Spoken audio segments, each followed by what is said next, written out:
ਹਰ ਗੋਬਿੰਦ ਸੁਭ ਸੁਮਤ ਪਰਕਾਸ਼ਕ।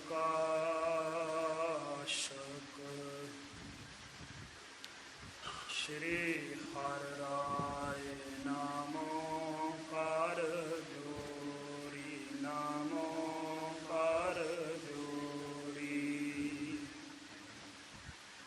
ਗੁਰ ਹਰਿ ਪ੍ਰਸਾਨ ਮਨਾਏ ਬਹੋਰੀ। ਤੇਗ ਬਹਾਦਰ ਪਰਮ ਕਿਰਪਾਲ, ਪਰਮ ਕਿਰਪਾਲ। ਸ਼੍ਰੀ ਗੁਰੂ ਗੋਬਿੰਦ ਸਿੰਘ ਵਿਸਾਲ। ਤਾਰਾ ਤਾਰਾ ਪਰ ਪੁਨ ਪੁਨ ਸੀਸਾ, ਪੁਨ ਪੁਨ ਸੀਸਾ। ਬੰਦੋ ਬਾਰ ਬਾਰ ਜਗਦੀਸਾ। ਜਿਸਮੈ ਹੈ ਅੰਮ੍ਰਿਤ ਗਿਆਨ ਹੈ, ਮਾਨਕ ਭਗਤ ਵੈਰਾਗ। ਸ਼੍ਰੀ ਗੁਰੂ ਗ੍ਰੰਥ ਸਾਹਿਬ ਉਦਲ, ਬੰਦੋ ਕਰ ਅਨੁਰਾਗ। ਸ਼੍ਰੀ ਗੁਰ ਸ਼ਬਦ ਕਮਾਏ ਜਿਨ, ਜੀਤੇ ਪੰਚ ਵਿਕਾਰ। ਤਿਨ ਸੰਤਨ ਕਾ ਬੰਦਨਾ, ਸਿਰ ਚਰਨਨ ਪਰ ਧਾਰ। ਏਕ ਓੰਕਾਰ ਸਤਿਗੁਰੂ, ਤਿਹ ਪ੍ਰਸਾਦ ਸਚ ਹੋਏ। ਵਾਹਿਗੁਰੂ ਜੀ ਕੀ ਫਤਿਹ। ਵਿਘਨ ਵਿਨਾਸ਼ਨ ਸੋਏ। ਵਾਹਿਗੁਰੂ ਜੀ ਕੀ ਫਤਿਹ। ਵਿਘਨ ਵਿਨਾਸ਼ਨ ਸੋਏ।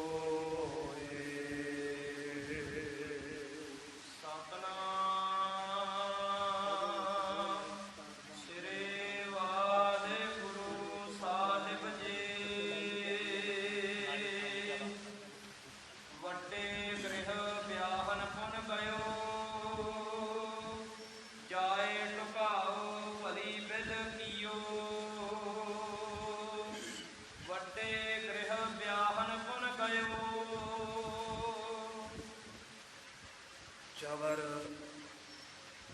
शतर तख्त के मालक,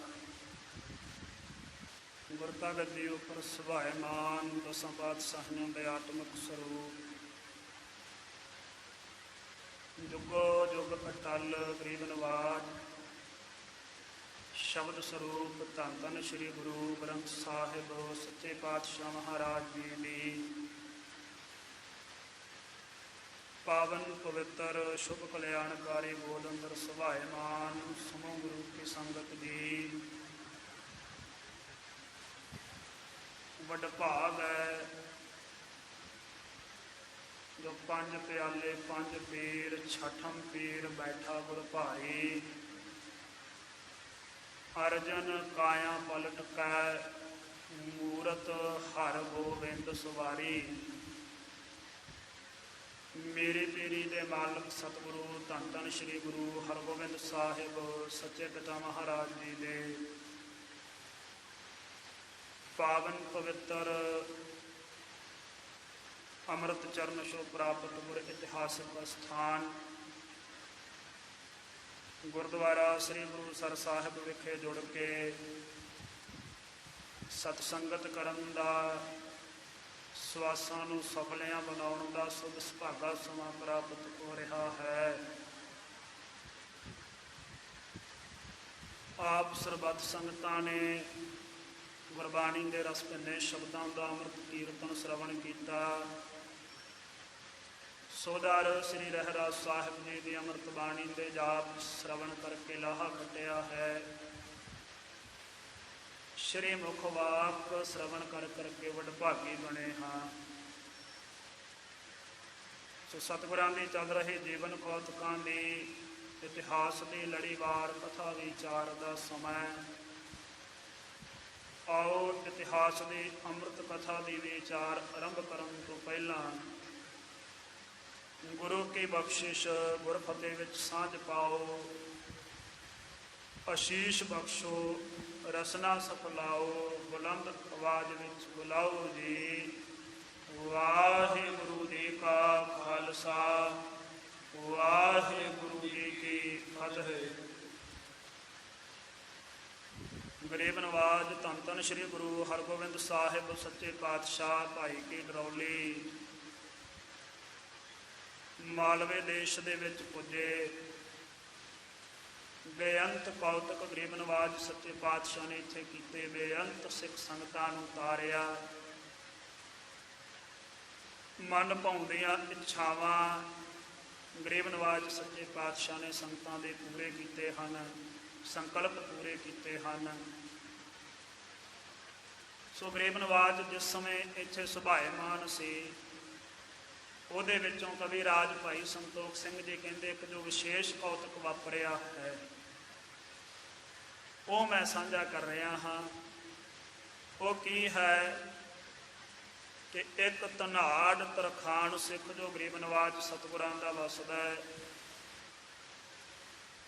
ਉਸ ਨੇ ਉਸ ਦੇ ਘਰ ਦੇ ਵਿੱਚ ਇੱਕ ਪੁੱਤਰੀ ਨੇ ਜਨਮ ਲਿਆ। ਜਦ ਇਹ 7 ਸਾਲਾਂ ਦੀ ਹੋਈ ਤਾਂ ਇਸ ਨੇ ਇਸ ਦਾ ਸਾਕ ਸੰਬੰਧ ਬਣਾਉਣ ਦੇ ਰਿਸ਼ਤਾ ਕਰਨ ਦੀ ਸੋਚੀ, ਕਿਉਂਕਿ ਉਹਨਾਂ ਸਮਿਆਂ 'ਚ ਛੋਟੀ ਉਮਰਾਂ ਦੇ ਵਿੱਚ ਹੀ ਆਨੰਦ ਕਾਰਜ ਅਤੇ ਸਗਾਈਆਂ ਰਿਸ਼ਤੇ ਹੋ ਜਾਇਆ ਕਰਦੇ ਸਨ।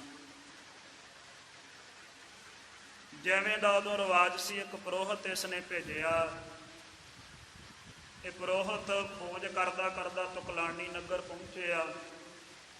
ਇੱਥੇ ਭਾਈ ਸਾਦਾ ਜੋ ਤਰਖਾਣ ਜਾਤ ਦੇ ਵਿੱਚੋਂ ਬਹੁਤ ਧਨਾੜ ਹੈ, ਇਹਨਾਂ ਦਾ ਪੁੱਤਰ ਹੈ ਭਾਈ ਸਾਧੂ।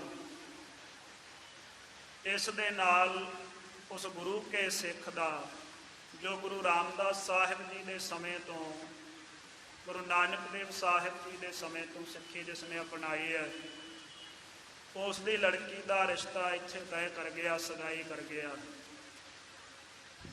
ਇਸ ਪੁਰੋਹਿਤ ਨੇ ਧਨ ਦੇ ਵਿੱਚ, ਜਾਤੀ ਦੇ ਵਿੱਚ, ਬਰਾਦਰੀ ਦੇ ਵਿੱਚ, ਮਾਣ ਸਨਮਾਨ ਦੇ ਵਿੱਚ ਤੇ ਸਨਮਾਨਤਾ ਵੇਖੀ, ਪਰ ਗੁਰਸਿੱਖੀ ਦੀ ਪੜਚੋਲ ਨਾ ਕੀਤੀ ਵੀ ਕੀ ਇਹ ਵੀ ਗੁਰਸਿੱਖ ਪਰਿਵਾਰ ਹੈ।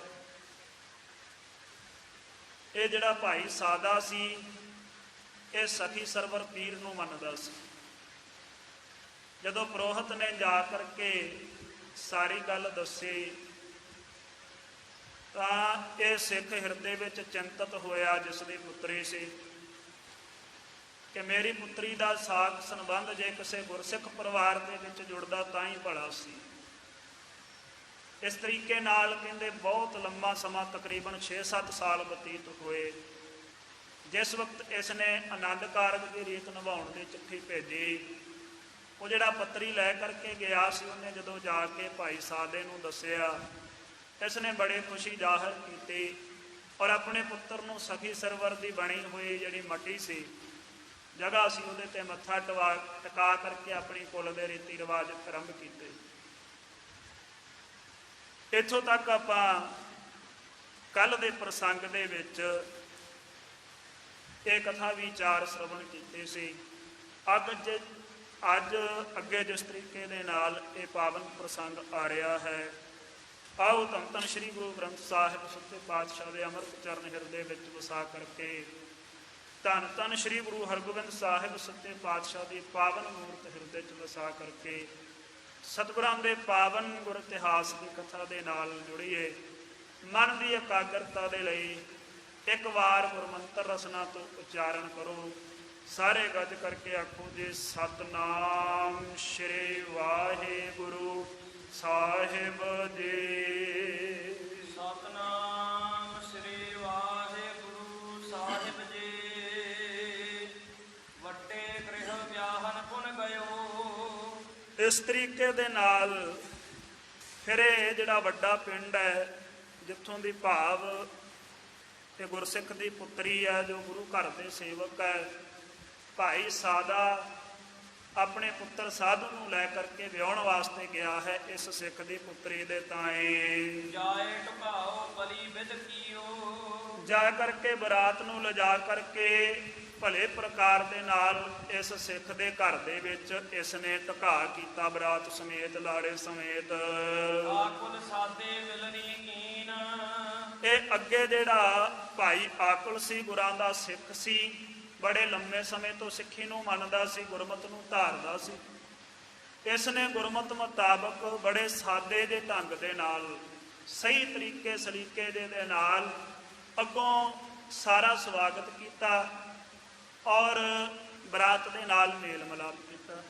ਸੋ ਅੱਜ ਵੀ ਜਿਹੜੇ ਗੁਰਮਤ ਨੂੰ ਚੰਗੇ ਤਰੀਕੇ ਨਾਲ ਮੰਨਦੇ ਆ, ਸਮਝਦੇ ਆ, ਗੁਰੂ ਦੇ ਚਰਨਾਂ ਤੇ ਸ਼ਰਧਾ ਰੱਖਦੇ ਆ, ਉਹ ਬੜੇ ਸਾਦੇ ਜਿਹੇ ਢੰਗ ਦੇ ਨਾਲ ਇਹ ਰੀਤੀ ਰਿਵਾਜ ਵਿਆਹ ਦੇ ਸ਼ਾਦੀਆਂ ਦੇ ਨਿਭਾਉਂਦੇ ਆ।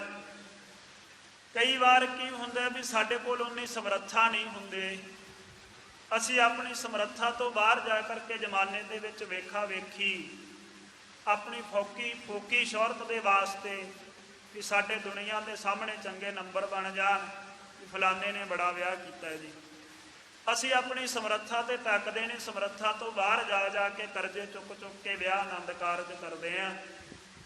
ਫਿਰ ਉਹ ਸਾਡੇ ਤੋਂ ਕਰਜ਼ੇ ਮੋੜੇ ਨਹੀਂ ਜਾਂਦੇ, ਉਹ ਫਾਹ ਸਾਡੇ ਗਲ ਵਿੱਚ ਪੈ ਜਾਂਦੇ ਆ, ਚਿੰਤਾਵਾਂ ਲੱਗ ਜਾਂਦੀਆਂ, ਮੰਦੇ ਹਾਲਾਤ ਹੋ ਜਾਂਦੇ।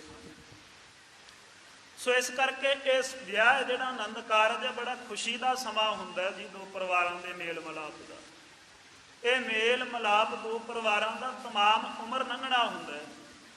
ਸੋ ਇਸ ਕਰਕੇ ਇਹ ਜਿਹੜੇ ਕਾਰਜ ਇਹਨਾਂ ਨੂੰ ਬੜਾ ਸੋਚ ਸਮਝ ਕੇ ਜਥਾ ਸ਼ਕਤ ਆਪਣੀ ਯੋਗਤਾ ਵੇਖ ਕਰਕੇ ਨਿਭਾਉਣਾ ਚਾਹੀਏ, ਤਾਂ ਕਿ ਤਮਾਮ ਉਮਰ ਇਹਨਾਂ ਕਾਰਜਾਂ ਦੇ, ਇਹਨਾਂ ਸੰਬੰਧਾਂ ਦੇ ਵਿੱਚ ਬਾਅਦ ਦੇ ਵਿੱਚ ਫਿਰ ਬੇਰਸੀ ਨਾ ਹੋਵੇ। ਨਹੀਂ ਤੇ ਅਕਸਰ ਵੇਖਿਆ ਜਾਂਦਾ ਹੈ ਕਰਜ਼ੇ ਲੈ ਕੇ ਆਪਾਂ ਕੰਮ ਤੇ ਕਾਰਜ ਤੇ ਕਰ ਲੈਂਦੇ ਆ, ਫਿਰ ਬਾਅਦ ਦੇ ਵਿੱਚ ਕੀ ਹੁੰਦਾ ਹੈ, ਕਰਜ਼ਿਆਂ ਦੇ ਵਿੱਚ ਡੁੱਬਿਆ ਹੋਇਆਂ ਤੋਂ ਘਰ ਦੇ ਖਰਚੇ ਚਲਾਉਣੇ ਵੀ, ਬਿਜਲੀ ਦੇ ਬਿੱਲ ਮੋੜਨੇ ਵੀ ਮੁਸ਼ਕਲ ਹੋ ਜਾਂਦੇ ਆ, ਫਸਲਾਂ ਵੀ ਸਹੀ ਤਰੀਕੇ ਨਾਲ ਪਾਲਣੀਆਂ, ਬੱਚਿਆਂ ਨੂੰ ਬਾਅਦ ਦੇ ਵਿੱਚ ਸਹੀ ਤਰੀਕਿਆਂ ਦੇ ਨਾਲ ਪੜ੍ਹਾਉਣਾ ਵੀ ਮੁਸ਼ਕਲ ਹੋ ਜਾਂਦਾ ਹੈ। ਸੋ ਫਿਰ ਉਹ ਸਾਕਾਂ ਸੰਬੰਧਾਂ ਦੇ ਵਿੱਚ ਵੀ ਬੇਰਸੀ ਆ ਜਾਂਦੀ ਹੈ। ਸੋ ਇਸ ਕਰਕੇ ਕੋਸ਼ਿਸ਼ ਕਰਨੀ ਚਾਹੀਦੀ ਹੈ ਵੀ ਬੜੀ ਸਮਝਦਾਰੀ ਦੇ ਨਾਲ ਆਪਣੀ ਯੋਗਤਾ ਨੂੰ ਵੇਖਦਿਆਂ ਪਰਖਦਿਆਂ ਹੋਇਆਂ ਜਥਾ ਸ਼ਕਤੀ ਇਹ ਕਾਰਜ ਦੇ ਆਪਣੀ ਸਮਰੱਥਾ ਵਿੱਚ ਰਹਿ ਕੇ ਬੰਦਾ ਨਿਭਾਵੇ ਤੇ ਵਧੇਰੇ ਖੁਸ਼ੀ ਦੇ ਸਕਦੇ ਹੈ। ਸੋ ਇਸ ਕਰਕੇ ਸਿੱਖ ਸਿਆਣਾ ਸੀ, ਸਮਝਦਾਰ ਸੀ, ਗੁਰਮਤ ਨੂੰ ਧਾਰਦਾ ਸੀ। ਇਹ ਸੋਝੀ ਮਿਲਦੀ ਵੀ ਗੁਰਮਤ ਦੇ ਵਿੱਚੋਂ ਹੀ ਹੈ, ਦੂਜਾ ਤੇ ਕੋਈ ਰਸਤਾ ਹੈ ਹੀ ਨਹੀਂ। ਸੋ ਇਸ ਨੇ ਬੜੇ ਸਾਦੇ ਢੰਗ ਤਰੀਕੇ ਦੇ ਨਾਲ ਜਿਵੇਂ ਗੁਰਮਤ ਨੂੰ ਧਾਰਦਾ, ਗੁਰਮਤ ਤੋਂ ਸਿੱਖਿਆ ਲਈ ਹੈ, ਉਸੇ ਤਰੀਕੇ ਨਾਲ ਇਸ ਨੇ ਸਾਰੀ ਰੀਤੀ ਰਿਵਾਜ ਜਿਹੜੇ ਬਰਾਤ ਦੇ ਢਕਾਓ ਦੇ ਉਹ ਨਿਭਾਏ ਹਨ ਭਾਈ ਆਕਲ ਨੇ। ਜਥਾ ਸ਼ਕਤ ਦੇ ਕੀਰਤ ਲੀਨ। ਔਰ ਜਿੰਨੀ ਕਿ ਇਹਦੇ ਵਿੱਚ ਸਮਰੱਥਾ ਸੀ, ਉਸੇ ਸਮਰੱਥਾ ਦੇ ਮੁਤਾਬਕ, ਉਸੇ ਆਪਣੀ ਯੋਗਤਾ ਦੇ ਮੁਤਾਬਕ ਸਾਰੇ ਕਾਰਜ ਕਰਕੇ ਇਸਨੇ ਵਡਿਆਈ ਪ੍ਰਾਪਤ ਕੀਤੀ ਪਦਾਰਥ ਦੇ ਕਰਕੇ। ਸਾਧੂ ਕੋ ਦੀਨੇ ਤਬ ਫੇਰੇ। ਤਦੋਂ ਭਾਈ ਸਾਧੂ ਨੂੰ ਆਪਣੀ ਕੰਨਿਆਂ ਦੇ ਫੇਰੇ ਦੇ ਦਿੱਤੇ, ਆਨੰਦ ਕਾਰਜ ਦੀ ਜਿਹੜੀ ਰਸਮ ਹੈ ਨਿਭਾ ਦਿੱਤੀ ਹੈ। ਜਥਾ ਜੋਗ ਕਰ ਰੀਤ ਭਲੇਰੇ। ਜਿਸ ਤਰੀਕੇ ਨਾਲ ਯੋਗ ਸੀ, ਸਾਰੇ ਸਮਾਜਿਕ ਧਾਰਮਿਕ ਪੱਖ ਨੂੰ ਮੁੱਖ ਰੱਖਦਿਆਂ ਹੋਇਆਂ ਸਾਰੀਆਂ ਰੀਤੀਆਂ ਨਿਭਾਈਆਂ। ਖਾਨ ਪਾਨ ਦੇ ਕਰ ਸਨਮਾਨੇ। ਬਰਾਤ ਜਿਹੜੇ ਨਾਲ ਬਰਾਤੀ ਆਏ ਸਨ ਉਹਨਾਂ ਨੂੰ ਵੀ ਚੰਗਾ ਭੋਜਨ ਪ੍ਰਸ਼ਾਦਾ ਪਰੋਸ ਕੇ ਚੰਗਾ ਸਨਮਾਨ ਕੀਤਾ। 3 ਦਿਵਸ ਰਾਖੇ ਸੁਖ ਠਾਨੇ। ਔਰ ਬਰਾਤ ਨੂੰ 3 ਦਿਨ ਆਪਣੇ ਘਰ ਦੇ ਵਿੱਚ ਰੱਖਿਆ ਤੇ ਬੜਾ ਸੁਖ ਪ੍ਰਾਪਤ ਕੀਤਾ। ਵੇਖੋ ਜਦੋਂ ਲੋਕ ਆਪਣੀ ਸਮਰੱਥਾ ਨਹੀਂ ਸੀ ਭੁੱਲੇ ਤੇ 3-3 ਰਾਤਾਂ 3-3 ਦਿਨ ਆਪਣੇ ਘਰ ਰੱਖਦੇ ਸੀ ਆਪਣੇ ਸੰਬੰਧੀਆਂ ਨੂੰ, ਔਰ ਉਹ ਖੁਸ਼ ਹੋ ਕਰਕੇ ਰਹਿੰਦੇ ਵੀ ਸੀ, ਸੁਖੀ ਵੀ ਹੁੰਦੇ ਸੀ ਇੱਕ ਦੂਜੇ ਨੂੰ ਮਿਲ ਕੇ। ਅੱਜ 3 ਘੰਟਿਆਂ ਦੇ ਵਿੱਚ ਦੀ ਵਿਆਹ ਖਤਮ ਹੋ ਜਾਂਦਾ, ਅਸੀਂ ਪੈਲਸ ਬੁੱਕ ਕਰ ਲੈਂਦੇ ਆ ਤੇ 3 ਘੰਟਿਆਂ ਦੇ ਵਿੱਚ ਦੀ ਅਸੀਂ ਵਿਆਹ ਭੁਗਤਾ ਕੇ ਆ ਜਾਂਦੇ। 12 ਵਜੇ ਘਰੋਂ ਜਾਈਦਾ, 3 ਵਜੇ ਨੂੰ ਘਰ ਨੂੰ ਵਾਪਸ ਤਿਆਰੀਆਂ। ਕਿਹੜਾ ਰਿਸ਼ਤੇਦਾਰ ਕਿੱਧਰ ਨੂੰ ਗਿਆ ਪਤਾ ਹੀ ਨਹੀਂ ਹੁੰਦਾ, ਗੱਡੀਆਂ ਦੇ ਵਿੱਚ ਆਉਂਦੇ ਆ। ਜੇ ਨਾ ਗੱਡੀਆਂ ਹੋਣ, ਪੈਲਸਾਂ ਅੱਜ ਕੱਲ੍ਹ ਜਿਹੜੀਆਂ ਉਹ ਰੋਡਾਂ ਦੇ ਉੱਤੇ ਬਣੀਆਂ ਹੋਈਆਂ, ਸਹੂਲਤ ਨੂੰ ਮੁੱਖ ਰੱਖਦੇ ਆ। ਬੱਸ ਚੋਂ ਪੈਲਸ ਅੱਗੇ ਉਤਰੀਦਾ ਤੇ ਪੈਲਸ ਅੱਗੋਂ ਹੀ ਬੱਸ ਦੇ ਵਿੱਚ ਚੜ ਜਾਈਦਾ। ਕਈ ਵਾਰ ਕਈ ਦੂਰੋਂ ਆਉਣ ਵਾਲੇ ਰਿਸ਼ਤੇਦਾਰਾਂ ਨੂੰ ਇਹ ਵੀ ਨਹੀਂ ਪਤਾ ਹੁੰਦਾ ਵੀ ਜਿਨ੍ਹਾਂ ਦੇ ਵਿਆਹ ਤੇ ਅਸੀਂ ਚੱਲੇ ਉਹਨਾਂ ਦਾ ਘਰ ਕਿੱਥੇ ਆ ਤੇ ਘਰ ਹੈ ਕਿਹੋ ਜਿਹੇ ਆ। ਉਹਨਾਂ ਨੇ ਸਾਰੀ ਉਮਰ ਘਰ ਹੀ ਨਹੀਂ ਵੇਖੇ ਹੁੰਦੇ। ਸੋ ਉਹ ਰੀਤੀ ਰਿਵਾਜ ਵੇਖੋ ਕੈਸੇ ਸੀ। 3 ਦਿਨ ਘਰ ਦੇ ਵਿੱਚ ਬਰਾਤਾਂ ਰੱਖਣੇ ਜਾਂ ਰਿਸ਼ਤੇਦਾਰ ਰੱਖਣੇ ਤੇ ਫਿਰ ਵੀ ਕਿੰਨਾ ਪ੍ਰੇਮ, ਕਿੰਨਾ ਸਨੇਹ, ਇੱਕ ਦੂਜੇ ਨੂੰ ਮਿਲ ਕੇ ਸੁਖੀ ਹੋਣਾ। ਭਾਵ ਉਹ ਸਮਝਦਾਰ ਲੋਕ ਸਨ। ਮੈਂ ਕੱਲ ਵੀ ਬੇਨਤੀ ਕੀਤੀ ਸੀ ਵੀ ਉਹ ਪੜ੍ਹੇ ਲਿਖੇ ਸੀ। ਅਸੀਂ ਅੱਜ ਕਹਿੰਦੇ ਹਾਂ ਵੀ ਅਸੀਂ ਬੇਸਿਕ ਐਜੂਕੇਸ਼ਨ ਨੂੰ ਬਹੁਤ ਪੜ੍ਹ ਲਿਆ, ਅਸੀਂ ਸਮਝਦੇ ਹਾਂ ਵੀ ਅਸੀਂ ਪੜ੍ਹੇ ਲਿਖੇ ਹੋ ਗਏ, ਪਰ ਜੇ ਵਾਚੀਏ ਉਹਨਾਂ ਦਾ ਰਹਿਣ ਸਹਿਣ ਤੇ ਇਉਂ ਲੱਗਦਾ ਵੀ ਉਹ ਸਾਡੇ ਨਾਲੋਂ ਵੱਧ ਪੜ੍ਹੇ ਲਿਖੇ ਸਨ। ਇਉਂ ਜਾਪਦਾ ਹੈ, ਭਾਸਦਾ ਹੈ। ਸੋ ਇਸ ਤਰੀਕੇ ਦੇ ਨਾਲ ਇਹਨਾਂ ਨੇ ਜਿਹੜੀ ਬਰਾਤ ਹੈ ਉਹਦਾ ਸਾਰਾ ਸਵਾਗਤ ਕੀਤਾ, ਸਾਰਾ ਸਨਮਾਨ ਸੇਵਾ ਕੀਤੇ। ਲੋਕ ਜਾਤ ਕੇ ਪਿਕ ਸਮੁਦਾਏ, ਔਰ ਆਪਣੀ ਜਾਤ ਦੇ ਜਿਹੜੇ ਸਮੁਦਾਇ ਇਕੱਠ ਹੈ ਜਿਹੜਾ ਉਸ ਨੂੰ ਵੇਖ ਕਰਕੇ ਮੈਂ ਬੋਲਿਓ ਮਨ ਬਹੁ ਪਛਤਾਏ। ਬੋਲਿਆ ਨਹੀਂ ਕੁਛ ਵੀ ਮਨ ਦੇ ਵਿੱਚ ਵੀ ਤੂੰ ਸਖੀ ਸਰਵਰ ਨੂੰ ਮੰਨਦਾ ਤੇ ਅਸੀਂ ਗੁਰੂ ਕੇ ਸਿੱਖ ਹਾਂ। ਇਸ ਗੱਲ ਨੂੰ ਸੋਚ ਕੇ ਲੋਕ ਜਾਤੀ ਨੂੰ ਭੁੱਲ ਗਿਆ, ਸਮਾਜ ਦੀ ਸਮਾਜਿਕ ਪੱਖ ਨੂੰ ਵਿਚਾਰ ਕੇ ਆਪਣੀ ਗੱਲ ਆਪਣੇ ਹਿਰਦੇ 'ਚ ਹੀ ਦੱਬ ਲਈ। ਬੋਲਿਆ ਕੁਛ ਨਾ, ਪਰ ਮਨ ਵਿੱਚ ਬੜਾ ਪਛਤਾਉਂਦਾ ਜੇ। ਆਪਨ ਸਦਾ ਸਮ ਸਕਲ ਬਖਾਨੀ, ਆਪਣੀ ਪੁੱਤਰੀ ਦੇ ਤਾਈਂ ਇਸਨੇ ਸਾਰੀ ਗੱਲ ਦੱਸ ਦਿੱਤੇ। ਤੁਮ ਸਸਰਾਰ ਅਹੈ ਸੁਲਤਾਨੀ, ਕਹਿਣ ਲੱਗਾ ਤੇਰਾ ਜਿਹੜਾ ਸਹੁਰਾ ਘਰ ਹੈ ਨਾ, ਤੇਰਾ ਪਤੀ, ਤੇਰਾ ਸਹੁਰਾ ਪਰਿਵਾਰ, ਉਹ ਸੁਲਤਾਨ ਪੀਰ ਨੂੰ ਮੰਨਦੇ ਆ ਸਰਵਰ ਦੇ ਤਾਈਂ। ਤੈਨ ਹੈ ਮਨ ਹੋ ਕਹੈ ਖੁਦਾਈ, ਔਰ ਜੇ ਤੈਨੂੰ ਉਹ ਕਹਿਣ ਵੀ ਨਾ ਵੀ ਤੂੰ ਉਹਨੂੰ ਮੰਨਣਾ ਹੈ ਸਖੀ ਸਰਵਰ ਨੂੰ, ਤੇ ਤੂੰ ਕਦੇ ਵੀ ਨਹੀਂ ਮੰਨਣਾ। ਜੇ ਤੇਰੇ ਤੇ ਦਬਾਅ ਵੀ ਬਣਾਉਣ ਤੂੰ ਤਾਂ ਵੀ ਨਹੀਂ ਮੰਨਣਾ, ਤੂੰ ਜਵਾਬ ਦੇ ਦੇਵੀਂ ਮੰਨਣ ਤੋਂ। ਸਤਿਗੁਰ ਕੋ ਮਨ ਹੋ ਮਨ ਲਾਈ, ਤੂੰ ਹਮੇਸ਼ਾ ਸਤਿਗੁਰਾਂ ਨੂੰ ਹੀ ਮੰਨਣਾ ਹੈ। ਮਨ ਲਾ ਕੇ ਮਨ ਤੋਂ ਭਾਵਨਾ ਰੱਖੀ ਸਤਿਗੁਰਾਂ ਦੇ ਚਰਨਾਂ ਤੇ। ਭਾਈ ਦੁਖਦ ਬਹੁ ਆਕੁਲ ਤਣੀਆ, ਇਹ ਜਿਹੜਾ ਭਾਈ ਆਕੁਲ ਸੀ, ਇਹਦੀ ਪੁੱਤਰੀ ਜੇ ਗੱਲ ਸੁਣ ਕਰਕੇ ਹਿਰਦੇ ਦੇ ਵਿੱਚ ਬੜੀ ਦੁਖੀ ਹੋਈ, ਕਿਉਂਕਿ ਹੁਣ ਬੱਚੇ ਨੇ ਜਿਹੜੇ ਘਰ ਦੇ ਵਿੱਚ ਵਿਆਹ ਕੇ ਜਾਣਾ ਹੈ, ਅਗਲੇ ਸਾਰੇ ਜੀ ਆ ਜਿਹੜੇ, ਉਹਨਾਂ ਸਾਰਿਆਂ ਦਾ ਮਤਾ ਇੱਕ ਆ। ਹੁਣ ਕੱਲੀ ਜਿਹੜੀ ਕੰਨਿਆ ਉਸ ਪਰਿਵਾਰ ਦੇ ਵਿੱਚ ਚੱਲੀ ਆਪਣੇ ਘਰ ਪਰਿਵਾਰ ਤੋਂ ਦੂਰ, ਉਹ ਕੱਲੀ ਵਿਚਾਰੀ ਇੱਕ ਬੰਨੇ ਰਹਿ ਗਈ। ਹੁਣ ਐਵੇਂ ਨਿਭਾਉਣੀ ਵੀ ਬੜੀ ਔਖੀ ਹੋ ਜਾਂਦੀ ਹੈ, ਇਕੱਲੇ ਬੰਦੇ ਨੂੰ ਬੜੀ ਮੁਸ਼ਕਲ ਜੀ ਖੇਡ ਬਣ ਜਾਂਦੀ ਹੈ। ਸੋ ਇਹ ਹਿਰਦੇ ਵਿੱਚ ਬੜੀ ਪਛਤਾਉਂਦੀ ਹੈ ਆਪਣੇ। ਹਿਰਦੈ ਬਸੂਰਤ ਸਿਰ ਕੋ ਧਨੀਆ, ਔਰ ਹਿਰਦੇ ਵਿੱਚ ਝੂਰਦੀ ਹੈ ਵੀ ਇਹ ਕੀ ਬਣਿਆ, ਸਿਰ ਨੂੰ ਧੁਣਦੀ ਹੈ, ਵਾਰ-ਵਾਰ ਪਛਤਾਵੇ ਦੇ ਵਿੱਚ ਹਿਲਾਉਂਦੀ ਆਪਣੇ ਸਿਰ ਦੇ ਤਾਈਂ। ਨਹਿ ਬਸ ਚਲੈ ਸਹਿਓ ਦੁਖ ਉਰਮੈ, ਬਸ ਨਹੀਂ ਚੱਲਦਾ ਪਰ ਕੋਈ ਕੁਛ ਕਰ ਨਹੀਂ ਸਕਦੀ ਵਿਚਾਰੀ, ਸਾਰਾ ਦੁੱਖ ਆਪਣੇ ਹਿਰਦੇ ਵਿੱਚ ਹੀ ਪੀ ਗਏ। ਮੈਂ ਸਿੱਖ ਸੁਦਾ ਸਰਵਰੀ ਘਰ ਮੈਂ, ਕੀ ਵਿਚਾਰਦੀ ਆ ਵੀ ਮੈਂ, ਮੇਰਾ ਪਿਤਾ ਗੁਰਸਿੱਖ, ਅਸੀਂ ਗੁਰੂ ਨੂੰ ਮੰਨਣ ਵਾਲੇ, ਗੁਰੂ ਤੇ ਸ਼ਰਧਾ ਰੱਖਣ ਵਾਲੇ, ਤੇ ਮੇਰਾ ਪਰਿਵਾਰ ਸੁਲਤਾਨ ਪੀਰ ਨੂੰ ਮੰਨਣ ਵਾਲਾ, ਕਿੱਡੀ ਵਿਪਰੀਤ ਖੇਡ ਬਣ ਗਏ। ਕਰੀ ਵਿਸਰਜਨ ਰੁਦਤ ਵਿਸਾਲਾ, ਇਉਂ ਉਸ ਆਪਣੀ ਪੁੱਤਰੀ ਨੂੰ ਬਹੁਤ ਪਛਤਾਵੇ ਵਿੱਚ ਰੋਂਦੀ ਹੋਈ ਨੂੰ ਭਾਈ ਆਕੁਲ ਨੇ ਵਿਦਾ ਕਰ ਦਿੱਤਾ। ਪੁੱਤਰ ਸਰੂਖਾ ਲੈ ਤਵ ਚਾਲਾ, ਇਹ ਭਾਈ ਸਾਦੇ ਦਾ ਜਿਹੜਾ ਪੁੱਤਰ ਸੀ, ਆਪਣੀ ਘਰਵਾਲੀ ਨੂੰ, ਭਾਈ ਸਾਦੇ ਦੀ ਨਹੁੰ ਨੂੰ ਲੈ ਕਰਕੇ ਤੁਰ ਪਿਆ ਹੈ, ਚੱਲ ਪਿਆ ਹੈ। ਗੁਰੂ ਡਰੋਲੀ ਪੂਰਬ ਆਏ, ਹੁਣ ਇਹਨਾਂ ਨੇ ਜਿੱਥੇ ਵਾਪਸ ਜਾਣਾ ਸੀ ਨਾ, ਆਪਣੇ ਨਗਰ ਤੁਕਲਾਣੀ ਵਿੱਚ, ਤੁਕਲਾਨੀ ਨਗਰ ਨੂੰ ਜਾਂਦਿਆਂ ਹੋਇਆਂ ਰਸਤੇ ਵਿੱਚ ਪਹਿਲੋਂ ਭਾਈ ਕੀ ਡਰੋਲੀ ਨਗਰ ਆਇਆ। ਇਸ ਨਗਰ ਵਿੱਚ ਧੰਨ ਧੰਨ ਸ੍ਰੀ ਗੁਰੂ ਹਰਗੋਬਿੰਦ ਸਾਹਿਬ ਸੱਚੇ ਪਾਤਸ਼ਾਹ ਮੀਰੀ ਪੀਰੀ ਦੇ ਮਾਲਕ ਆਪ ਜਗਤ ਗੁਰੂ ਦਾ ਵਾਸਾ ਹੈ। ਉਤਰੇ ਹੁਤੇ ਦਸ਼ ਵਿਦਤ ਆਏ, ਔਰ ਇਸ ਸਿੱਖ ਦੀ ਪੁੱਤਰੀ ਨੂੰ ਪਤਾ ਸੀ ਇਸ ਗੱਲ ਦਾ ਵੀ ਸਤਿਗੁਰੂ ਇਸ ਨਗਰ ਦੇ ਵਿੱਚ ਆਏ ਹੋਏ ਆ। ਇਹ ਗੱਲ ਇਸ ਨੂੰ ਪਤਾ ਸੀ, ਪ੍ਰਗਟ ਸੀ ਇਹ ਗੱਲ ਸਾਰੇ ਇਲਾਕੇ ਵਿੱਚ, ਇਸ ਨੂੰ ਵੀ ਪਤਾ ਲੱਗ ਗਈ ਸੀ। ਤੁਕਲਾਣੀ ਕੇ ਮਗ ਮੈਂ ਡੇਰਾ, ਕਿ ਤੁਕਲਾਨੀ ਦੇ ਰਸਤੇ ਦੇ ਵਿੱਚ ਸਤਿਗੁਰਾਂ ਨੇ ਡੇਰਾ ਕੀਤਾ ਹੋਇਆ ਹੈ। ਭਜਨ ਕੀਰਤਨ ਹੋਤ ਕਨੇਰਾ, ਇੱਥੇ ਬਹੁਤ ਭਾਰੀ ਗਿਣਤੀ ਵਿੱਚ ਸਿੱਖ ਸੰਗਤਾਂ ਜੁੜੀਆਂ, ਭਜਨ ਕੀਰਤਨ ਸਤਿਗੁਰਾਂ ਦੇ ਹਜ਼ੂਰ ਦੀਵਾਨ ਲੱਗੇ ਹੋਏ ਐ।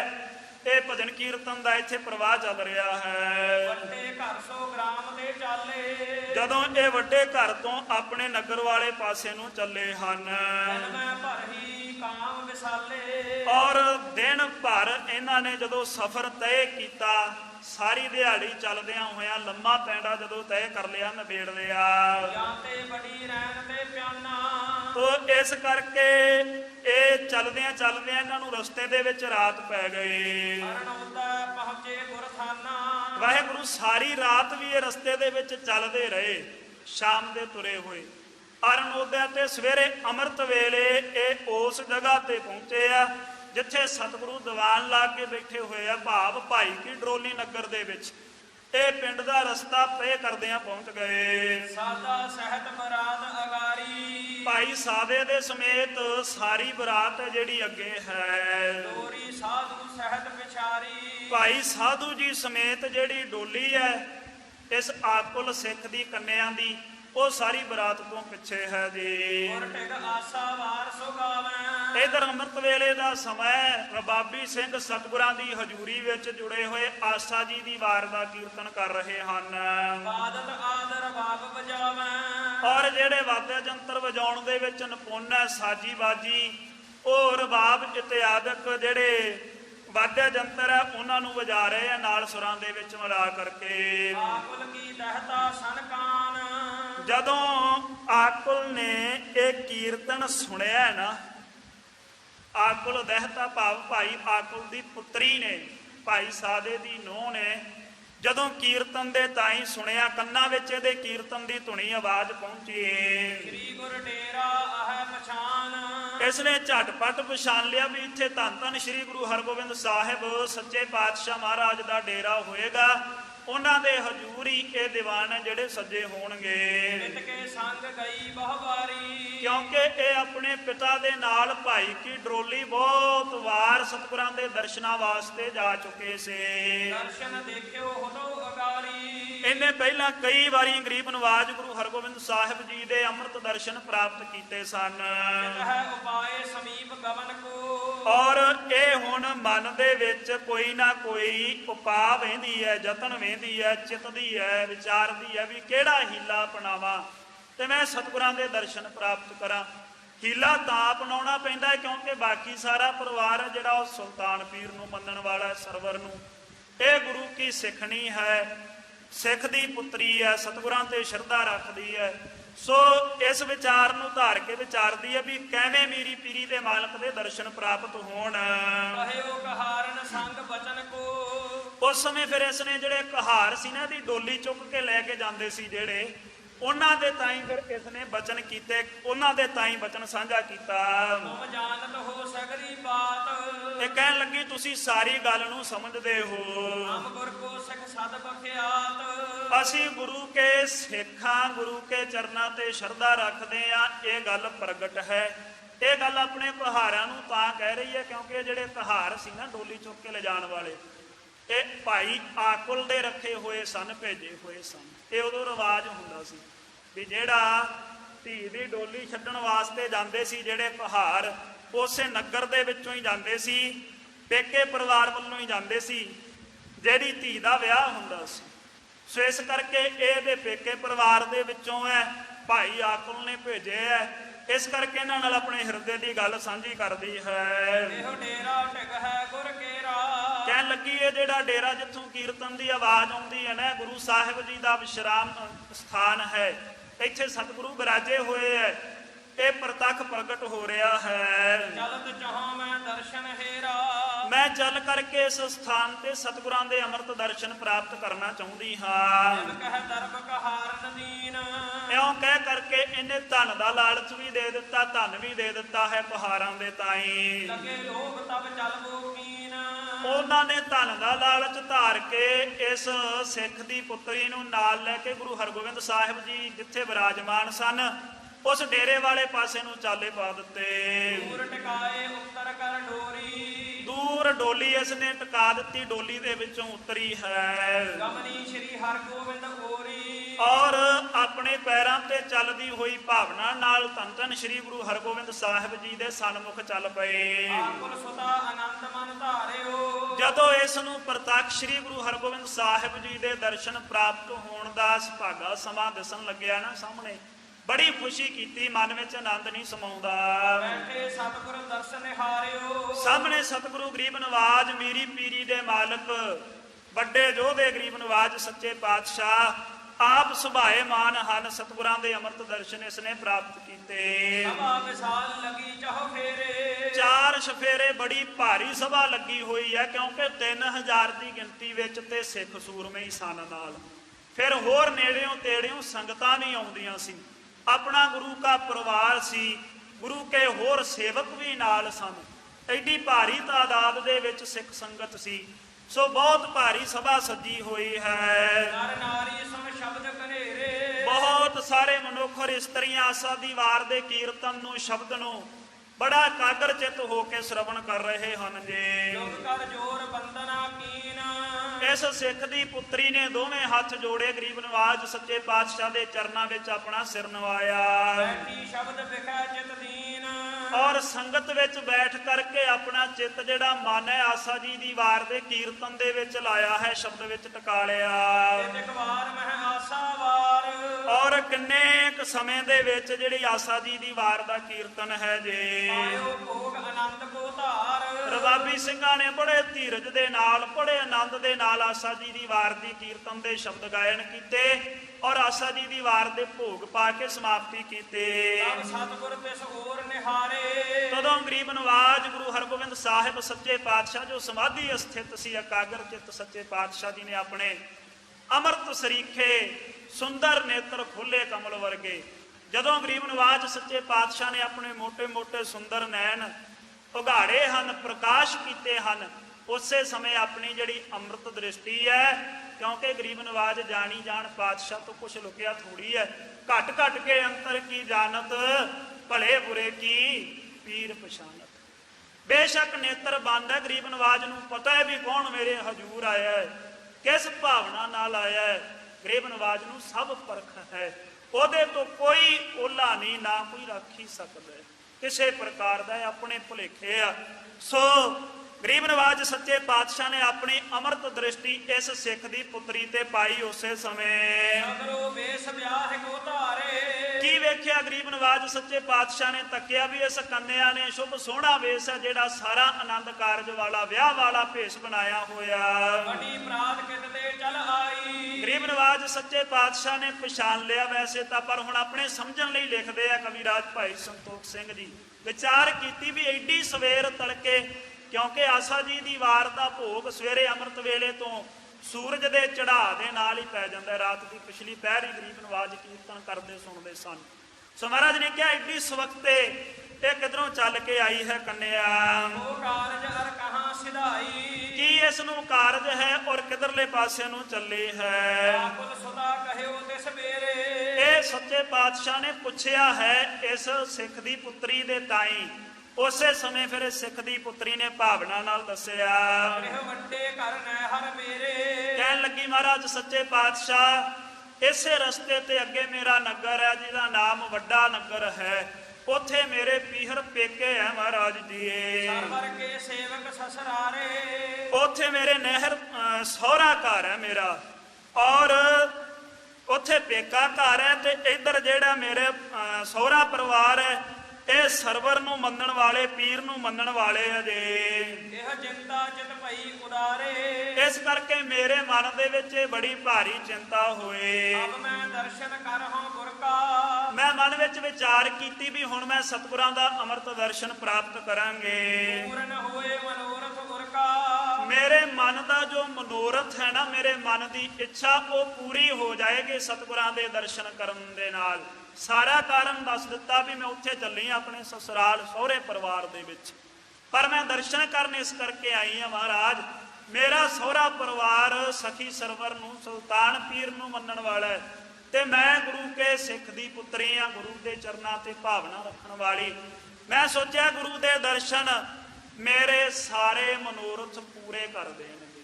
ਦੇਖੋ ਕੈਸੀ ਭਾਵਨਾ ਹੈ ਗੁਰੂ ਕੇ ਇਸ ਸਿੱਖ ਦੀ ਕੰਨਿਆ ਦੇ। ਧੰਨ ਹੈ ਉਹ ਗੁਰਸਿੱਖ ਜਿਨ੍ਹਾਂ ਦੇ ਹਿਰਦਿਆਂ ਵਿੱਚ ਐਸੀ ਦ੍ਰਿੜ ਭਾਵਨਾ ਹੈ ਵੀ ਸਾਡੇ ਸਤਿਗੁਰੂ ਦੇ ਦਰਸ਼ਨਾਂ ਵਿੱਚੋਂ ਹੀ, ਸਾਡੇ ਅੰਮ੍ਰਿਤ ਦਰਸ਼ਨਾਂ ਦੇ ਵਿੱਚੋਂ ਹੀ ਸਾਡੇ ਸਾਰੇ ਮਨੋਰਥ ਪੂਰੇ ਹੋ ਜਾਣਗੇ, ਸਾਰੀਆਂ ਇੱਛਾਵਾਂ ਸਫਲ ਹੋ ਜਾਣਗੀਆਂ।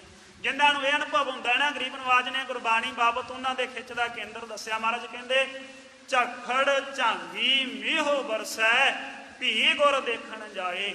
ਜਿਨ੍ਹਾਂ ਨੂੰ ਇਹ ਅਨੁਭਵ ਹੁੰਦਾ ਹੈ ਉਹਨਾਂ ਨੇ ਘਰ ਦੇ ਕੰਮਾਂ ਦੀ ਗੱਲ ਤੇ ਛੱਡੋ, ਕਹਿੰਦੇ ਐਸਾ ਬਿਖਮ ਸਮਾਂ ਹੋਵੇ ਨਾ, ਹਨੇਰ ਚੱਲਦਾ ਹੋਵੇ, ਮੀਂਹ ਵਰਦਾ ਹੋਵੇ, ਹਨੇਰੀ ਚੱਲਦੀ ਹੋਵੇ, ਉਹ ਪ੍ਰਵਾਹ ਨਹੀਂ ਕਰਦੇ। ਉਹਨਾਂ ਨੂੰ ਪਤਾ ਹੈ ਵੀ ਗੁਰੂ ਦੇ ਦਰਸ਼ਨਾਂ ਦਾ ਮਹੱਤਵ ਕੀ ਹੈ, ਲਾਭ ਕੀ ਹੈ। ਉਹ ਐਸੀ ਵਿਖਮ ਕਠਿਨ ਪ੍ਰਸਥਿਤੀ ਦੇ ਵਿੱਚ ਵੀ ਸਤਿਗੁਰਾਂ ਦੇ ਅੰਮ੍ਰਿਤ ਦਰਸ਼ਨ ਪ੍ਰਾਪਤ ਕਰਨ ਵਾਸਤੇ ਪੁੱਜਦੇ ਜ਼ਰੂਰ ਆ, ਪਰ ਉਹ ਵਿਰਲੇ ਹੀ ਹੁੰਦੇ ਆ ਵੱਡਿਆਂ ਭਾਗਾਂ ਵਾਲੇ। ਨਾਨਕ ਕੋਟਨ ਮੈਂ ਕੋ ਨਾਰਾਇਣ ਜਿਹ ਚੀਜ਼, ਕਰੋੜਾਂ ਵਿੱਚੋਂ ਇੱਕ ਅੱਧਾ ਜਿਹਦੇ ਹਿਰਦੇ ਵਿੱਚ ਐਸੀ ਦ੍ਰਿੜ ਭਾਵਨਾ ਹੁੰਦੀ ਹੈ, ਉਹਦੇ ਵੱਡੇ ਭਾਗ ਹੁੰਦੇ ਆ ਪੂਰਬਲੇ ਕਰਮਾਂ ਕਰਕੇ, ਕੋਈ ਸਤਿਗੁਰੂ ਦੀ ਮਿਹਰ ਕਿਰਪਾ ਦ੍ਰਿਸ਼ਟੀ ਕਰਕੇ, ਜਿਹਨੂੰ ਰੋਜ਼ ਦਰਸ਼ਨ ਪ੍ਰਾਪਤ ਹੋਣ। ਸੋ ਸਤਿਗੁਰਾਂ ਦੇ ਦਰਸ਼ਨਾਂ ਦਾ ਪ੍ਰਤਾਪ ਬਹੁਤ ਵੱਡਾ ਹੈ, ਲਾਭ ਬਹੁਤ ਵੱਡਾ ਹੈ। ਆਪਾਂ ਕੋਸ਼ਿਸ਼ ਕਰਿਆ ਕਰੀਏ ਵੀ ਜ਼ਰੂਰ ਸਤਿਗੁਰਾਂ ਦੇ ਦਰਸ਼ਨ ਪ੍ਰਾਪਤ ਕਰ ਲਈਏ। ਮੈਂ ਸਵੇਰ ਦੀ ਕਥਾ ਵਿੱਚ ਵੀ ਬੇਨਤੀ ਕੀਤੀ ਸੀ, 4 ਪ੍ਰਕਾਰ ਦੇ ਦਰਸ਼ਨ ਮੰਨੇ ਵਿਦਵਾਨਾਂ ਨੇ। ਇੱਕ ਸ਼ਰਵਣ ਦਰਸ਼ਨ ਹੈ ਜੋ ਆਪਾਂ ਹੁਣ ਗੁਰੂ ਹਰਗੋਬਿੰਦ ਸਾਹਿਬ ਜੀ ਦੇ ਕਰ ਰਹੇ ਹਾਂ, ਇਤਿਹਾਸ ਸੁਣ ਰਹੇ ਹਾਂ ਨਾ ਮਹਾਰਾਜ ਦਾ, ਇਹ ਸ਼ਰਵਣ ਦਰਸ਼ਨ ਹੈ ਸ੍ਰੀ ਗੁਰੂ ਹਰਗੋਬਿੰਦ ਸਾਹਿਬ ਜੀ ਦੇ। ਇੱਕ ਸੁਪਨ ਦਰਸ਼ਨ ਹੁੰਦੇ ਆ ਜਿਹੜੇ ਕਿਸੇ ਨੂੰ ਸੁਪਨੇ ਦੇ ਵਿੱਚ ਆਉਂਦੇ ਆ। ਇੱਕ ਚਿੱਤਰਣ ਦਰਸ਼ਨ ਹੁੰਦੇ ਆ ਜਿਹੜੀ ਆਪਾਂ ਫੋਟੋ ਵੇਖਦੇ ਆ। ਇੱਕ ਪ੍ਰਤੱਖ ਦਰਸ਼ਨ ਹੁੰਦੇ ਆ ਜਿਹੜੇ ਆਪਾਂ ਨੂੰ ਧੰਨ ਧੰਨ ਸ੍ਰੀ ਗੁਰੂ ਗ੍ਰੰਥ ਸਾਹਿਬ ਜੀ ਦੇ ਪ੍ਰਾਪਤ ਹੋ ਰਹੇ ਆ। ਸਿੱਖ ਐਸਾ ਵਡਭਾਗੀ ਹੈ ਸੰਸਾਰ ਦੇ ਵਿੱਚ ਕਿ ਸਿੱਖ ਨੂੰ ਤਮਾਮ ਦਰਸ਼ਨ ਹੀ ਪ੍ਰਾਪਤ ਹੋ ਜਾਂਦੇ ਆ। ਪ੍ਰਤੱਖ ਦਰਸ਼ਨ ਵੀ ਆਪਦੇ ਗੁਰੂ ਦੇ, ਗੁਰੂ ਗ੍ਰੰਥ ਸਾਹਿਬ ਦੇ ਰੂਪ ਦੇ ਵਿੱਚ। ਸ਼ਰਵਣ ਦਰਸ਼ਨ ਇਤਿਹਾਸ ਦੀ ਜਦੋਂ ਕਥਾ ਸੁਣਦਾ ਹੈ, ਔਰ ਮਹਾਰਾਜ ਸੱਚੇ ਪਾਤਸ਼ਾਹ ਦੇ ਚਿੱਤਰ ਤੇ ਆਪਾਂ ਫੋਟੋਆਂ ਵੇਖਣੇ ਹੀ ਆ। ਔਰ ਸੁਪਨ ਦਰਸ਼ਨ ਉਹਨਾਂ ਵਡਭਾਗੀਆਂ ਨੂੰ ਹੋ ਜਾਂਦੇ ਆ ਜਿਹੜੇ ਤਿੰਨੇ ਦਰਸ਼ਨ ਕਰਦੇ ਆ, ਉਹਨਾਂ ਨੂੰ ਸੁਪਨੇ ਵਿੱਚ ਵੀ ਹੋ ਜਾਂਦੇ। ਬੇਅੰਤ ਗੁਰਮੁਖਾਂ ਦੀਆਂ ਗੱਲਾਂ ਤੁਸੀਂ ਸੁਣੀਆਂ ਹੀ ਹੋਣਗੀਆਂ। ਸਿੱਖ ਨੇ ਇਹ ਬੁੱਕ ਪੜ੍ਹੋ, ਬਾਬਾ ਹਰਨਾਮ ਸਿੰਘ ਜੀ ਰਾਮਪੁਰ ਖੇੜੇ ਵਾਲਿਆਂ ਨੇ ਵਾਰ-ਵਾਰ ਜ਼ਿਕਰ ਕੀਤਾ ਵੀ ਮੈਨੂੰ ਕਈ ਵੇਰ ਗੁਰੂ ਨਾਨਕ ਸਾਹਿਬ ਦੇ ਦਰਸ਼ਨ ਹੋਏ ਸੁਪਨੇ ਵਿੱਚ, ਕਈ ਵੇਰ ਮੈਨੂੰ ਗੁਰੂ ਗੋਬਿੰਦ ਸਿੰਘ ਮਹਾਰਾਜ ਸੱਚੇ ਪਾਤਸ਼ਾਹ ਦੇ ਦਰਸ਼ਨ ਹੋਏ ਸੁਪਨੇ ਦੇ ਵਿੱਚ। ਬਾਬਾ ਅਤਰ ਸਿੰਘ ਸਾਹਿਬ ਜੀ ਨੇ ਕਈ ਵਾਰ ਆਪਣੇ ਜੀਵਨ ਦਾ ਅਨੁਭਵ ਸਾਂਝਾ ਕੀਤਾ, ਨਾਮ ਜਪਦਿਆਂ ਗੁਰੂ ਸਾਹਿਬਾਨਾਂ ਦੇ ਸੁਪਨੇ ਦੇ ਵਿੱਚ ਦਰਸ਼ਨ ਪ੍ਰਾਪਤ ਹੋਣੇ। ਸਿੱਖ ਹੀ ਐਸਾ ਵਡਭਾਗੀ ਹੈ ਜਿਹੜਾ 4 ਦਰਸ਼ਨਾਂ ਦਾ ਲਾਹਾ ਲੈ ਸਕਦਾ। ਹੋਰ ਕੋਈ ਹੈ ਦੱਸੋ?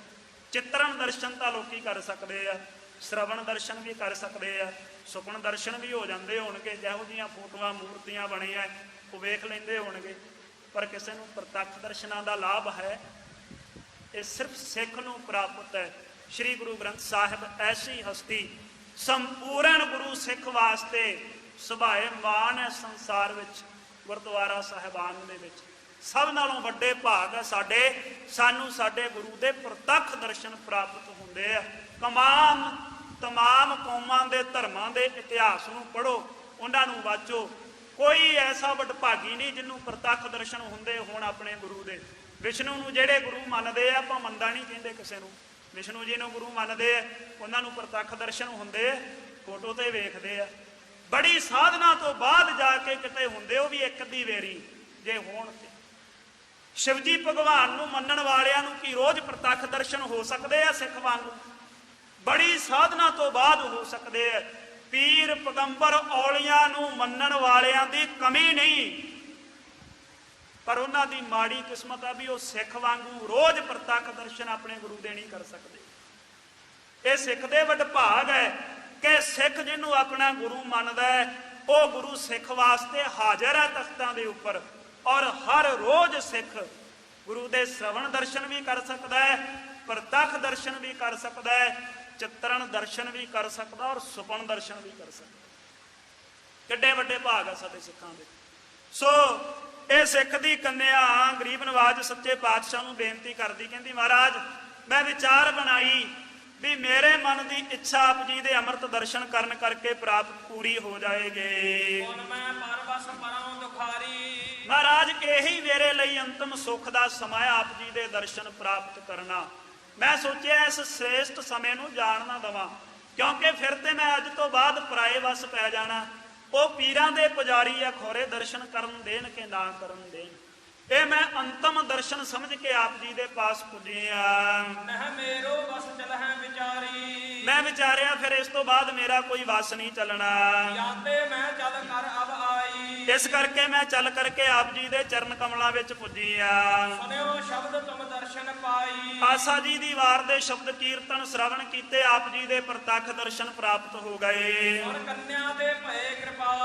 ਜਦੋਂ ਗਰੀਬ ਨਵਾਜ ਨੇ ਇਸ ਕੰਨਿਆ ਦੇ ਮੂੰਹ ਤੋਂ ਇਹ ਸਮਝਦਾਰੀ ਵਾਲੇ ਬਚਨ ਸੁਣੇ, ਗਰੀਬ ਨਵਾਜ ਕਿਰਪਾ ਦੇ ਘਰ ਵਿੱਚ ਆ ਗਏ, ਤਰੁੱਠ ਗਏ ਮਹਾਰਾਜ ਸੱਚੇ ਪਾਤਸ਼ਾਹ। ਤੇਰੀ ਸ਼ਰਧਾ ਭਾਉ ਵਿਸਾਰ ਗਰੀਬ ਨਵਾਜ ਕਹਿਣ ਲੱਗੇ ਤੇਰੀ ਸ਼ਰਧਾ ਦੇ ਵਿੱਚ ਬੜਾ ਭਾਰੀ ਪ੍ਰੇਮ ਹੈ, ਪ੍ਰੇਮ ਸਮੇਤ ਤੂੰ ਇਹ ਬੇਨਤੀ ਕੀਤੀ ਹੈ, ਭਾਵਨਾ ਰੱਖੇ। ਤੇਰੀ ਮੁਖ ਤੇ ਅੰਮ੍ਰਿਤ ਸਮ ਕਹਿਓ। ਗਰੀਬ ਨਵਾਜ ਨੇ ਆਪਣੇ ਅੰਮ੍ਰਿਤ ਸਰੀਖੇ ਮੁਖਾਰ ਬਿੰਦ ਤੋਂ ਅੰਮ੍ਰਿਤ ਵਰਗੇ ਜਿਹੜੇ ਕਦੇ ਨਾ ਟਲਣ ਵਾਲੇ ਬਚਨ, ਅੰਮ੍ਰਿਤ ਦਾ ਭਾਵ ਹੈ ਜਿਹੜੇ ਕਦੇ ਨਾ ਟਲ ਸਕਣ, ਅਮਰ ਬਚਨ ਹੋਣ ਜਿਹੜੇ, ਐਸੇ ਅਮਰ ਬਚਨ ਗਰੀਬ ਨਵਾਜ ਨੇ ਇਸ ਸਿੱਖ ਦੀ ਪੁੱਤਰੀ ਨੂੰ ਕੀਤੇ ਆਪਣੀ ਮੁਬਾਰਕ ਰਸਨਾ ਤੋਂ। ਮੇਰੋ ਲੇਖ ਇਸੀ ਬਿਦ ਲਹਿਓ। ਗਰੀਬ ਨਵਾਜ ਕਹਿਣ ਲੱਗੇ ਤੇਰਾ ਲੇਖ ਤੇ ਇਸੇ ਤਰੀਕੇ ਦਾ ਹੀ ਸੀ, ਤੇਰੇ ਘਰ ਵਾਲਾ ਪੀਰਾਂ ਨੂੰ ਮੰਨਣ ਵਾਲਾ, ਤੇਰਾ ਸਹੁਰਾ ਪਰਿਵਾਰ ਪੀਰਾਂ ਨੂੰ ਮੰਨਣ ਵਾਲਾ ਇਸੇ ਤੇਰੇ ਮੁਕੱਦਰਾਂ ਵਿੱਚ ਸੀ ਇਹ। ਚਲ ਆਈ ਸਤ ਸੰਗਤ ਸ਼ਰਣੀ। ਪਰ ਤੂੰ ਚੱਲ ਕਰਕੇ ਸਤ ਸੰਗਤ ਦੀ ਸ਼ਰਨ ਵਿੱਚ ਪੁੱਜੀ ਹੈ। ਲਿਖੈ ਲੇਖ ਅਬ ਜਿਉ ਸ਼ੁਭ ਕਰਨੀ। ਗਰੀਬ ਨਵਾਜ ਕਹਿਣ ਲੱਗੇ ਹੁਣ ਤੇਰੇ ਲੇਖ ਐਸੇ ਲਿਖਾਂਗੇ ਜਿਹਦੇ ਨਾਲ ਤੇਰੇ ਅਗਲਾ ਜੀਵਨ ਹੈ ਨਾ ਜਿਹੜਾ, ਉਹ ਕਰਨੀ ਤੇਰੀ ਅਗਲੇ ਜੀਵਨ ਦੀ ਪਵਿੱਤਰ ਹੋ ਜਾਊਗੀ। ਇਹ ਵੀ ਗੁਰੂ ਵਿੱਚ ਸਮਰੱਥ ਹੈ। ਜੇ ਕਿਸੇ ਦੀ ਪ੍ਰਾਰਬਧ ਮਾੜੀ ਹੋਵੇ, ਪਿਛਲੇ ਕਰਮ ਮਾੜੇ ਹੋਣ, ਗੁਰੂ ਮਿਟਾ ਕੇ ਅਗਲੇ ਲੇਖ ਚੰਗੇ ਲਿਖ ਸਕਦਾ ਹੈ। ਇਹ ਵੀ ਗੁਰੂ ਦੇ ਵਿੱਚ ਸਮਰੱਥਾ ਹੈ। ਗਰੀਬ ਨਵਾਜ ਸੱਚੇ ਪਾਤਸ਼ਾਹ ਜੀ ਦੀ ਆਪਾਂ ਅੰਮ੍ਰਿਤ ਬਾਣੀ ਦੇ ਬਚਨ ਪੜ੍ਹਦੇ ਆ। ਗਰੀਬ ਨਵਾਜ ਸੱਚੇ ਪਾਤਸ਼ਾਹ ਸ੍ਰੀ ਗੁਰੂ ਗ੍ਰੰਥ ਸਾਹਿਬ ਜੀ ਦੇ ਵਿੱਚ ਬਚਨ ਆਉਂਦੇ ਕਿ ਸਿੱਖ ਦੇ ਮਾੜੇ ਭਾਗਾਂ ਨੂੰ ਗਰੀਬ ਨਵਾਜ ਸੱਚੇ ਪਾਤਸ਼ਾਹ ਮੇਟ ਦਿੰਦੇ ਆ। ਮਹਾਰਾਜ ਦੇ ਬਚਨ ਹੈ, ਸਿੰਘ ਸਰਨ ਕਤ ਜਾਈਐ ਜੋ ਜੰਬਕ ਗਰਾਸੈ, ਤਉ ਗੁਣ ਕਹਾ ਜਗਤ ਗੁਰਾ ਜੋ ਕਰਮ ਨਾ ਨਾਸੈ।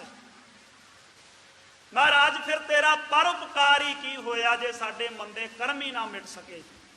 ਭਾਵ ਜਿਵੇਂ ਸ਼ੇਰ ਦੀ ਸ਼ਰਨ ਵਿੱਚ ਜਾ ਕੇ ਗਿੱਦੜ ਦਾ ਭੌਂ ਨਹੀਂ ਨਾ ਰਹਿੰਦਾ, ਕਿਉਂਕਿ ਜਿੱਥੇ ਸ਼ੇਰ ਦੀ ਗੁਫਾ ਹੋਵੇ ਨਾ, ਕਿਲੋਮੀਟਰਾਂ ਤੱਕ ਨੇੜੇ ਦੇ ਨਹੀਂ ਲੰਘ ਸਕਦਾ ਕੋਈ ਜਾਨਵਰ ਗਿੱਦੜ ਤੇ, ਖਾਸ ਕਰਕੇ ਉਹ ਤੇ ਸ਼ੇਰ ਦੀਆਂ ਪੈੜਾਂ ਵੇਖ ਕੇ ਰਾਹ ਛੱਡ ਜਾਂਦੇ ਆ ਗਿੱਦੜ ਤੇ। ਹੁਣ ਗਿੱਦੜ ਦੀ ਦਲੇਰੀ ਦਾ ਤੇ ਸ਼ੇਰ ਦੀ ਬੁੱਝਦਿਲੀ ਦਾ ਕੋਈ ਮੁਕਾਬਲਾ ਥੋੜਾ ਹੈ। ਕਹਿੰਦੇ ਮਾੜੇ ਕਰਮ ਇਉਂ ਹੁੰਦੇ ਆ ਗੁਰੂ ਦੇ ਸਨਮੁਖ, ਜਦੋਂ ਪੂਰੇ ਗੁਰੂ ਦੀ ਸ਼ਰਨ ਪਹੁੰਚ ਜੀਏ ਮਾੜੇ ਕਰਮ ਆਪਣੇ ਆਪ ਹੀ ਨਸ ਜਾਂਦੇ ਆ, ਮਾੜੀ ਲਿਖਤ ਆਪਣੇ ਆਪ ਹੀ ਮਿਟ ਜਾਂਦੀ ਆ। ਜਿਵੇਂ ਗਿੱਦੜ ਸ਼ੇਰ ਨੂੰ ਵੇਖ ਕੇ ਨਸ ਜਾਂਦਾ ਹੈ, ਮਾੜੇ ਕਰਮ ਗੁਰੂ ਦੇ ਸ਼ਰਨ ਵਿੱਚ ਆਇਆ ਦੂਰ ਹੋ ਜਾਂਦੇ। ਸੋ ਮਹਾਰਾਜ ਨੇ ਕਿਹਾ ਤੇਰੀ ਲਿਖਤ ਤਾਂ ਇਹ ਸੀ, ਤੇਰੀ ਪ੍ਰਾਰਬਧ ਤਾਂ ਇਹ ਹੀ ਸੀ, ਪਰ ਤੂੰ ਸਤ ਸੰਗਤ ਵਿੱਚ ਚੱਲ ਕੇ ਆਈ ਆ, ਪ੍ਰੇਮ ਭਾਵਨਾ ਬਣਾਈ ਹੈ, ਇਸ ਕਰਕੇ ਤੇਰੇ ਮਾੜੇ ਕਰਮ ਮੇਟ ਕੇ ਅੱਗੇ ਸ਼ੁਭ ਕਰਮ ਲਿਖਾਂਗੇ, ਤੇਰੇ ਚੰਗੇ ਕਰਮ ਬਣਾਵਾਂਗੇ। ਸੋ ਗਰੀਬ ਨਵਾਜ ਜਿਸ ਤਰੀਕੇ ਨਾਲ ਇਸ ਸਿੱਖ ਦੀ ਪੁੱਤਰੀ ਦੀ ਉਹ ਕਿਸਮਤ, ਉਹ ਲੇਖ ਮੇਟਣਗੇ, ਪਲਟਣਗੇ, ਉਹ ਆਪਾਂ ਕੱਲ ਦੇ ਪ੍ਰਸੰਗ ਵਿੱਚ ਸ਼ਰਵਣ ਕਰਾਂਗੇ। ਇੱਥੋਂ ਤੱਕ ਗੁਰ ਇਤਿਹਾਸ ਦੀ ਵਿਚਾਰ ਕਰਦੇ ਆ। ਹੋਈਆਂ ਬੇਅੰਤ ਪ੍ਰਕਾਰ ਦੀਆਂ ਭੁੱਲਾਂ ਦੇ ਖਿਮਾ ਬਖਸ਼ਣੀ, ਅੱਗੇ ਤੋਂ ਸ੍ਰੇਸ਼ਟ ਮਤ ਬਖਸ਼ਿਸ਼ ਕਰਕੇ ਨਿਹਾਲ ਕਰਨਾ। ਗਰੀਬ ਨਵਾਜ ਗੁਰੂ ਸਾਹਿਬ ਮਿਹਰ ਕਰਨ, ਇਹ ਪਾਵਨ ਇਤਿਹਾਸ ਦਾ ਪ੍ਰਸੰਗ ਸਾਡੇ ਹਿਰਦਿਆਂ ਅੰਦਰ ਵਸ ਜਾਏ, ਤਾਂ ਕਿ ਲੋਕ ਸੁਖੀਏ ਪਰਲੋਕ ਸਹੇਲੇ ਹੋ ਸਕਣ। ਜੀ ਸਮਾਪਤੀ ਹੈ ਜੀ। ਚਲ ਆਈ ਸਤ ਸੰਗਤ ਸ਼ਰਣੀ, ਲਿਖੈ ਲੇਖ ਅਬ ਜਿਉ ਸ਼ੁਭ ਕਰਨੀ। ਵਾਹਿਗੁਰੂ ਜੀ ਕਾ ਖਾਲਸਾ, ਵਾਹਿਗੁਰੂ ਜੀ ਕੀ ਫਤਿਹ।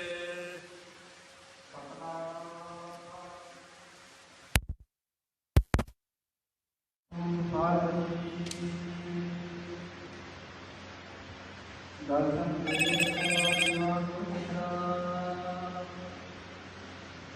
ਪੂਰਨ ਨਾਮ ਹੋਏ ਪ੍ਰਭ ਮੇਰਾ,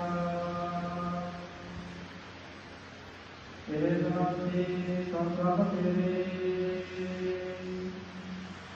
ਤੇਰੇ ਨਾਮ ਕਰ ਆਪਣੇ ਤੇਰੇ।